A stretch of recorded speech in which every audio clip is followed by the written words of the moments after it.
Today we have another offering from Poedagar. This is the 614, also known as the Poedagar 347M, which is an attempt at a dress watch, but for some reason and a few points, I don't think they really reach that aim of a dress watch. So let's have a look at this thing. Good day to you all and welcome back to another BBW review. Today the Poedagar 614, also known as the 347M. This is a $12 watch shipped and sent from Shenzhen in China. It's quite a basic watch, so this shouldn't be a very long video. And it's their attempt at a dress watch, but as I've mentioned, I think it fails in quite a few areas. So let's go over the basic spec.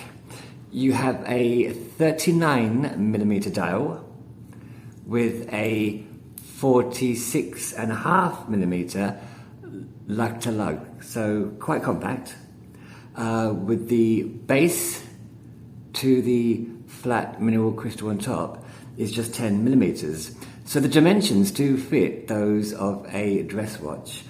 What don't is when we come to the dial. You have a 5mm push-pull crown, and the case itself is, of course, a chrome-plated alloy case. It's quite a nice-looking case. The lugs start up quite deep inside the case, which does give it small dimensions that do fit well on the wrist. Going up the case, you have a two-sided bezel, which is flat and then angular up to the front of the watch. The watch itself is only available in one colourway, which is this blue, which turns to a kind of purple. It does have a nice sunburst, as you can see, especially out in the sun as well.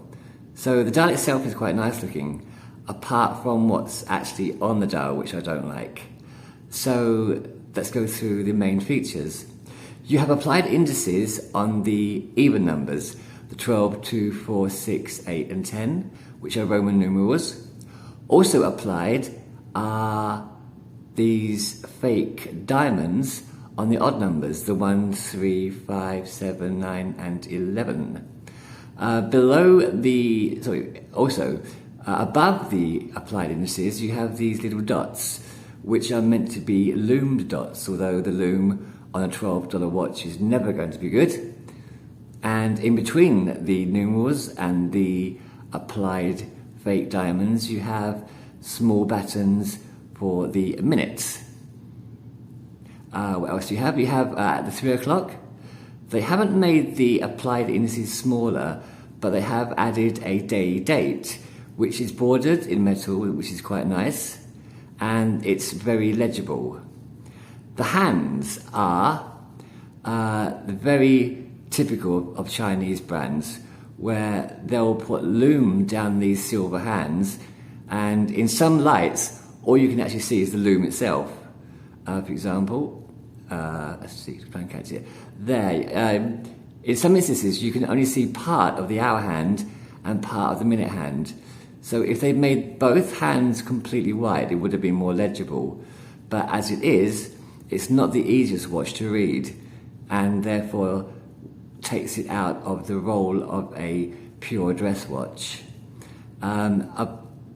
Below the 12 o'clock indices, you have their applied logo with the name Poedagar also applied. And above the 6, just in case you didn't know, this is a watch. Now, I'm thinking, if you've got nothing to say, then don't say it at all. Don't just put anything on the face. I've never actually seen that before. Watch. Absolutely ridiculous. Anyway, the second hand itself doesn't actually go to the chapter ring, so the second hand is too small, and as well as the minute and the hour hand, they're too small, and the applied loom should stretch all the way down the length of these. Otherwise, they do make the hands look even smaller than they actually are. The strap, the metal bracelet, some might say it's a bit blingy. It's going to be a bracelet you love or you hate, but I've never seen this kind of bracelet on any other watch. Just have a look at that.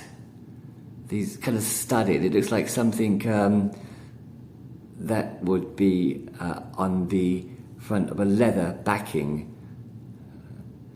Again, love it or hate it. I don't actually. I'm somewhere in between actually saying that, love it or hate it. You have push pins for the adjustment on a standard butterfly deployment clasp. The lug width is 20 millimeters, tapering down to 18 millimeters. Just look at how the light catches that bracelet though. Real bling. The back of the watch. Again, a very simple watch. Very simple case. Stainless steel back. Water resistant to 30 meters or 380 M here. And the designation, the P614. And the logo and the name also printed onto the back there. I'm not sure what is beneath that back cover, what movement it is, but I'm guessing it's a very, very basic one. As you can see, the second hands don't hit all the markers. So those of you with OCD on that second hand may have a problem with this. It hits some and it misses the rest. Let's have a look at that minute hand jump. So positioning the minute hand above the 12. Let's get that focused a bit. Does it jump? You can't actually see the minute hand there. So the minute hand is directly up over the 12 pip and push it in. Jumps a little bit there, try it again. Now I'm holding the crown and pushing it in. Okay, the minute hand is okay, but again, it's still going to be a very basic movement on this $12 watch. So let's have a look at this on the wrist. So here it is on the wrist. Again, a 39 millimeter diameter. It does fit very well, very flush, and sits very low on the wrist. So actually wearing it, it does look very good. There are no gaps at all under the lugs, and there's no overhang. And very flush, being just 10 millimeters. The bracelet, I should have mentioned that the bracelet is stainless steel, but it's the lightest stainless steel bracelet I've ever felt and used, and so obviously hollow. And again, to be a dress watch, this bracelet just doesn't work. It's much too blingy, so they should have toned down the bling on the bracelet there. So again, I'm not sure what this watch is trying to be, but it is not a dress watch. And at 77 grams, it's quite light. Most of that weight is going to be in the face of the watch. I'm guessing the bracelet is just going to be a few grams. It really is a very light bracelet. But it works, it's safe enough, it's secure enough. But again, it's a bracelet you're going to love or you hate. And there we go. So there you have it, the Poedagar. Now, if I were asked to recommend this watch, I would probably say no. It's not expensive at all at $12, but what it is, it's a bad representation of a dress watch, if that's what Poedagar were going for. And on the whole, I think it's kind of bland. It doesn't. It's neither one thing nor the other. So it's okay, just kind of meh. So that's my impression of the Poedagar 9624. So thanks for watching, and I hope to see you again with another watch on the green chair. Until then, take it easy.